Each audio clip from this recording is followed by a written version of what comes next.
Assalamualaikum warahmatullahi wabarakatuh.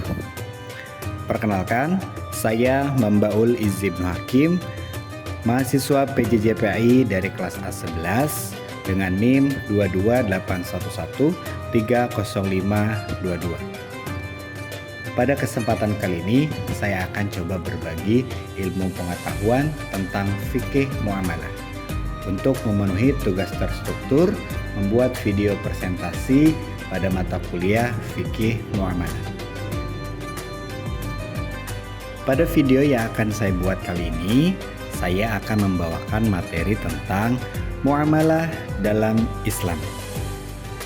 Nah, bagaimana kelanjutan materinya? Mari kita simak sama-sama video yang akan saya buat. Ayo kita mulai. Teman-teman pernah tidak mendengar kata muamalah? Atau mungkin yang sering kita dengar istilahnya yaitu jual beli.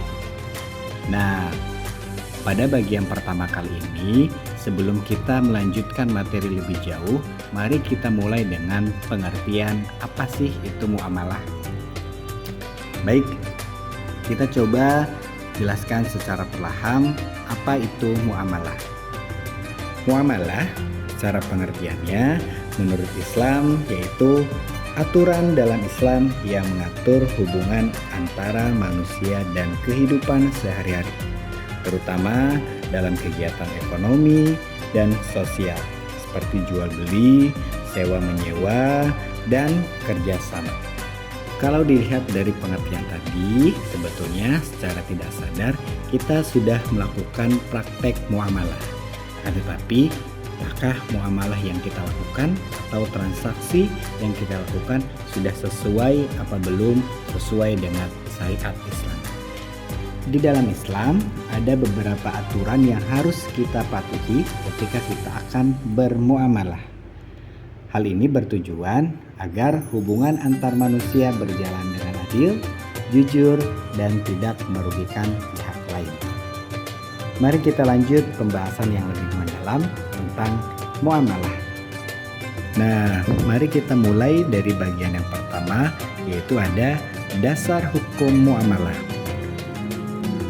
Dasar hukum muamalah terdapat dalam Al-Quran dan hadis. Seperti contohnya di dalam Al-Quran surat Al-Baqarah ayat 275, itu menjelaskan bahwa Allah menghalalkan jual beli dan mengharamkan riba. Dari ayat tersebut, ini menunjukkan bahwa kegiatan ekonomi, transaksi jual beli, sewa menyewa, dan kerjasama lainnya diperbolehkan dalam Islam. Akan tetapi, ada catatannya, selama sesuai dengan aturan Islam, maka transaksi yang kita lakukan diperbolehkan. Lalu bagian selanjutnya, itu ada prinsip-prinsip muamalah. Nah, di sini ada 5 poin tentang beberapa prinsip dalam muamalah, antara lain yang pertama, kejujuran dalam bertransaksi. Yang kedua, keadilan bagi semua pihak. Yang ketiga, saling ridho atau saling setuju. Yang keempat, tidak mengandung riba. Dan yang kelima, tidak merugikan orang lain.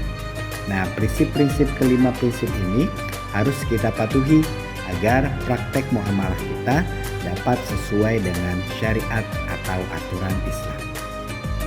Lalu selanjutnya yaitu ada contoh muamalah. Nah, beberapa contoh kegiatan muamalah dalam kehidupan sehari atau yang biasa terjadi di sekitar kita itu misalnya yang pertama jual beli barang di pasar, atau sewa menyewa rumah atau kendaraan, atau kerjasama usaha, atau pinjam meminjam uang atau barang, bahkan upah mengupah sebuah pekerjaan. Contoh-contoh tadi itu pasti sudah sering kita lihat atau dekat dengan kehidupan kita dalam kehidupan kita sehari-hari. Nah, tanpa kita sadari, sebetulnya kita sudah melakukan praktek-praktek muamalah. Akan tetapi, kita juga harus mengetahui apakah praktek yang kita lakukan, praktek muamalah yang kita lakukan sudah sesuai syariat Islam atau belum.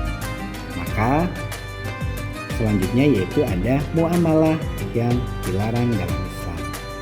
Dalam Islam terdapat beberapa bentuk bentuk muamalah yang dilarang, seperti riba atau bunga yang berlebihan. Kedua ada gharar atau ketidakjelasan dalam transaksi, atau penipuan dalam jual beli, atau bahkan menjual barang yang haram. Dari keempat contoh tadi, itu adalah termasuk muamalah yang dilarang. Karena Islam sangat menekankan transaksi yang jelas, jujur, dan tidak merugikan salah satu pihak manapun. Maka dari itu, akad muamalah yang tadi disebutkan termasuk muamalah yang dilarang dalam Islam. Dan bagian yang terakhir yaitu hikmah muamalah. Hikmah muamalah yaitu mempelajari dan menerapkan muamalah. Pertama, misalnya menciptakan kehidupan yang adil dan tertib, menghindari perselisihan dalam transaksi, menumbuhkan sikap jujur dan amanah, dan membantu terciptanya kesejahteraan masyarakat. Maka dari itu, kita berharap setelah kita mengetahui bagaimana muamalah yang sesuai dengan syariat Islam, semoga kita termasuk orang-orang yang mengikuti hikmah muamalah, menjadi orang yang adil, orang yang jujur, dan tidak merugikan salah satu pihak manapun. Baiklah teman-teman, kiranya itu tadi sedikit ilmu yang kita bisa simak atau pelajari tentang pengertian atau apa itu muamalah.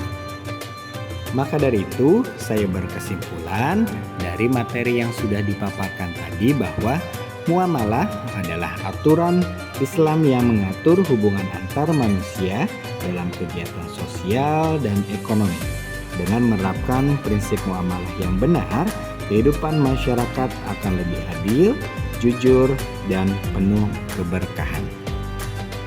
Mungkin hanya itu yang bisa saya bagikan dan sampaikan. Kurang lebihnya mohon maaf. Wassalamualaikum warahmatullahi wabarakatuh.